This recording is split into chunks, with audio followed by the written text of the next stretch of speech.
caso, Iago, vamos falar. Claro que você pode falar dos jogadores que foram importantes hoje, mas eu queria que você falasse muito desse time do Fortaleza que termina, né? Porque eu acho que, por exemplo, uma curiosidade que aconteceu hoje. Ele tinha 4 meias, hoje o Vojvoda. 4. Lucas Lima, Otero, Vargas e Crispim. Ele não utilizou nenhum dos 4. O que me parece que para o próximo ano, por exemplo, o Otero está fechando o ciclo, pode ser que renove. Lucas Lima também está acabando o empréstimo. Não sei acho se ele. Difícil que fique. Também acho que difícil, acho que está fechando o ciclo. Vargas também é um jogador que tem até contrato, mas eu acho que já bateu a cota do desgaste. E o Crispim também, né, que não fez uma temporada tão boa como a do ano passado. Então, eu queria que você falasse dos jogadores que foram importantes nessa temporada. Eu queria que você falasse do geral mesmo, sabe? Quais foram os jogadores que mais te chamaram a atenção? Claro, muitos deles chegaram nessa segunda janela, como você até já deu algumas informações ali no seu comentário, né? Galhardo, Brits, Lucas Sacha, Carlos Alexandre, jogadores que foram relevantes. Mas eu queria que você falasse do geral mesmo, desses jogadores que foram importantes na temporada. Tá, meu. Eu me deter primeiramente ao time que entrou em campo, tá? E aí, assim, eu acho que dá para a gente citar praticamente um jogador por setor que teve, assim, uma importância fundamental para essa arrancada e recuperação. Começando pelo gol, assim, o que o Fernando Miguel fez no retorno é um negócio, assim, impressionante. Um cara que chegou como a solução do gol, não conseguiu passar confiança nos primeiros jogos, perdeu espaço para o Max Wallace, virou terceiro goleiro do time, certo? Mas que não fez cara feia, não fez birra e continuou trabalhando. Tanto que, assim, é o primeiro jogador que o Fortaleza foi lá e efetivou a renovação. Inclusive, assim, já sabendo da saída do Boeck, sabia que ia precisar de uma carta de segurança para poder já iniciar o ano com um goleiro confiável.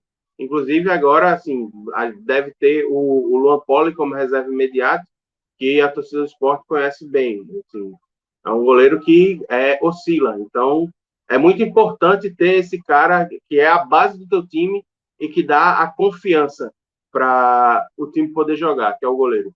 Na defesa, assim, para mim, e aí, avaliando como um todo, mesmo chegando já na metade da temporada, ninguém foi mais importante na defesa do Fortaleza do que o Brits.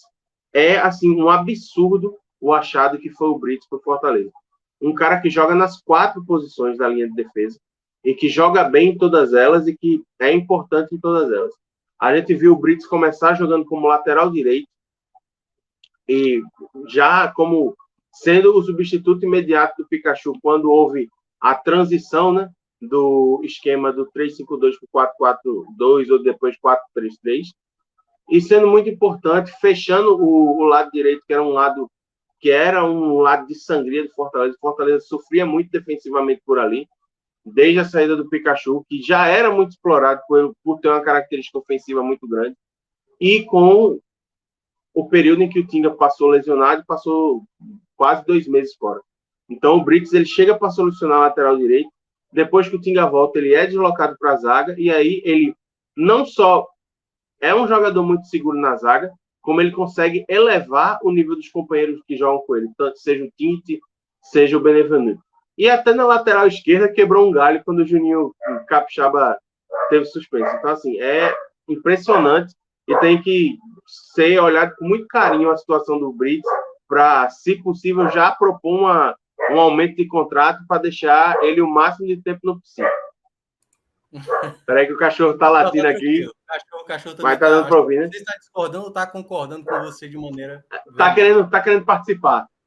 No meio campo, assim, a dupla de volantes do Fortaleza, Lucas Sacha e Caio Alexandre, acho que deu um encaixe muito interessante. Porque são 2 jogadores que dão dinâmica de jogo muito boa, certo? Sabem jogar, sabem distribuir, sabem passar e marcam muito bem. Eu acho que o trio formado com eles dois e o Hércules, eu acho que já não teria nem muito o que mexer, assim. Eu acho que já seria um excelente trio para começar o ano de 2023 e aí começar a moldar o time e a tentar buscar opções a partir dessa base muito sólida no meio-campo. Inclusive, destacar o Hércules, que, para mim, foi o melhor em campo hoje. Jogou muita bola, distribuiu muito bem, marcou muito bem, deu passe para gol, assim, disse no último pod e vou dizer de novo, eu acho que é um cara que o Fortaleza tem que ter uma atenção especial, porque é um cara que é muito jovem, tem muito talento e pode render frutos muito bons para o clube mais à frente. Então, assim, eu acho que o meio-campo do Fortaleza ele foi um dos pontos altos dessa campanha de reação, a partir do momento em que encaixa e que todos conseguem desempenhar muito bem. E no ataque, assim, eu acho que não dá para falar do ataque do Fortaleza no retorno sem citar o Thiago Galhardo.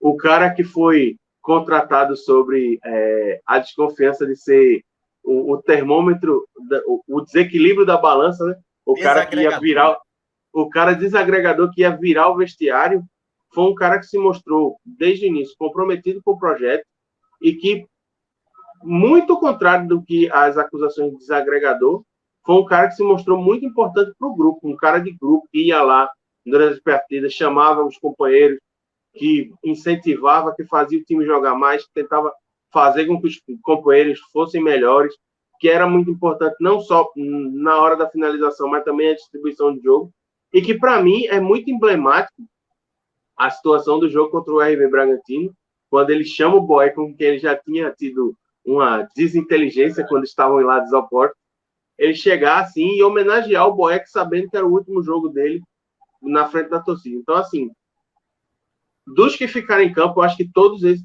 dos que estiveram em campo, todos esses merecem menção. Mas aí dá para citar vários outros. Assim. O Otério foi importante em jogo, com bola parada. Inclusive o Silvio Romero, que é um cara que é muito criticado, eu acho que é um cara que, assim, entender ele conseguindo se encaixar na filosofia do clube, sabendo que ele não vai ser protagonista, mas que vai ser um cara que pode ajudar vindo de um banco de reserva ou jogando dentro de um contexto muito específico, eu acho que ajuda muito. É só ver, assim, para o futebol, eu tenho meio que a ideia que, assim, o Romero é um cara que ele tem um estilo de futebol muito diferente do brasileiro. E eu acho que a campanha que ele fez na Libertadores mostra muito isso.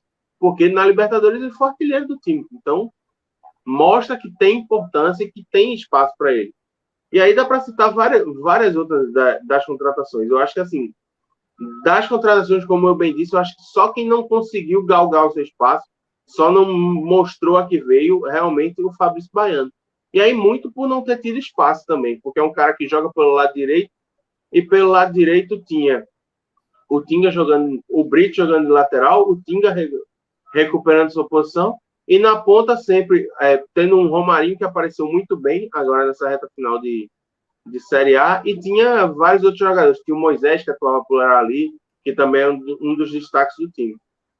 Tem o Juninho Capixaba, que também foi um cara que foi muito sólido ao longo de toda a temporada e que causa uma apreensão, porque hoje o Fortaleza, além dele, não tem nenhum lateral esquerdo de ofício. Então, já precisa contratar para o setor, mantendo ele. Se perder ele, porque ele deve retornar ao Grêmio, a gente não sabe como é que está a negociação para que ele volte, vai ter que ir atrás de dois nomes. A gente sabe que lateral no futebol brasileiro é uma posição que é muito complicado para você achar. Então, eu citaria esses nomes a priori. E aí tem outras situações, como o Lucas Crispim, que não foi tão bem esse ano quanto foi ano passado, precisa ser conversado, ver como é que é, qual o grau de comprometimento dele com o projeto. Então, existem nuances que precisam ser trabalhadas. Agora, sim, eu acho que o Fortaleza, hoje, o que ele precisa pensar é o seguinte: para a largada, para reforçar o time, o que é que precisa? Precisa de pelo menos um jogador sólido em cada uma das laterais, um bom zagueiro. Eu trabalharia com pelo menos mais um ou dois meias e um cara para jogar na ponta direita para ser o titular do time, porque o Fortaleza tem um monte de cara que joga na ponta esquerda. E para mim, o cara que é mais diferenciado de todos eles é o Pedro Rocha, que passou boa parte da reta final dessa Série A sendo sacrificado jogando na direita. Então a gente viu nesses últimos jogos como ele ajuda muito mais jogando na posição onde ele fica confortável. Então acho que é mais ou menos por aí. Não, você praticamente descreveu quase o time inteiro, né? Não, mas eu acho que você citou bem todos os jogadores, né? Você falou aí do Pedro Rocha, que foi muito determinante, né, naquele jogo contra o Flamengo. O jogo passado contra o Red Bull Bragantino, ele jogou muito bem também.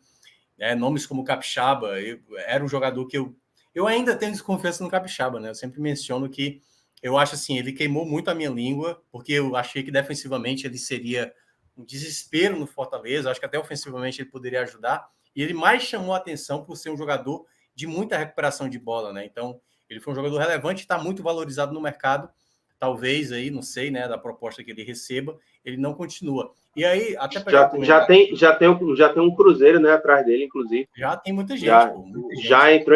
Inclusive, já entrou em contato com o Grêmio e tal, para saber como é que tá a situação. O Anderson Oliveira lembra do Tinga também. Acho que o Tinga, no primeiro semestre, ali até a lesão dele, eu acho que ele estava sendo fundamental. A volta dele foi muito importante, mas ele estava jogando muito mais no começo da temporada. E eu acho que tem um ponto que também é importante, Thiago. Eu sempre gosto de time que tem mais do que um cara que ajuda, Sim. entendeu? Ou que está numa grande fase. Eu não gosto, por exemplo, o Fortaleza do primeiro semestre me parecia um Pikachu dependência, sabe? O time não jogava bem, a bola só o Pikachu vai lá. E depois que o Pikachu saiu, tinha muita Moisés dependência, né? Que quando o Moisés não desequilibrava pelo lado esquerdo, era muito difícil o time conseguir arrumar alguma coisa. Perfeito. E aí você começou a ver vários jogadores se destacar. Sacha entrou bem, Caio Alexandre entrou bem, Brits entrou bem, o Tinga voltou, o Fernando Miguel passou a ser uma segurança. Aí começou, quando você tem vários jogadores em ótima fase, é melhor. O próprio Fortaleza de 2019 e o Fortaleza do ano passado, de 2021, sempre tinha um jogador vendo um bom momento. Teve um momento do Robson, teve um momento do David, teve um momento do Ederson, do Benevenuto, do próprio Tinga. Em 2019 teve um momento do Elton Paulista, do Romarinho, do Edinho, do Oswaldo. Então, quando eu vejo o Fortaleza dando certo, muito mais por mais um time do que propriamente um nome, entendeu? E eu prefiro times assim. Eu acho que a ideia de uma consolidação, que é isso que o Fortaleza está criando, eu acho que isso tem muito mais a ver com um trabalho bem feito de comissão técnica, de diretoria, do clube de uma maneira geral. Então, acho que esse é o ponto principal. Não à toa você citou vários nomes, né? Vários jogadores que, obviamente, tiveram aí sucesso. Os caras diferenciados, eles elevam o patamar do time. Só que, assim, é necessário que haja uma estrutura para que esses caras consigam apresentar um bom futebol. E aí a gente vê muito, assim, o Fortaleza tinha boa parte desses caras que jogaram bem ao longo da temporada, numa estrutura que não estava funcionando. A partir do momento que a estrutura foi tratada e que começaram a ser pensados alguns jogadores que estavam em boa fase, todo mundo cresceu de rendimento. Então, acho que isso é muito importante também. Pensar muito mais a estrutura do que pensar o individual.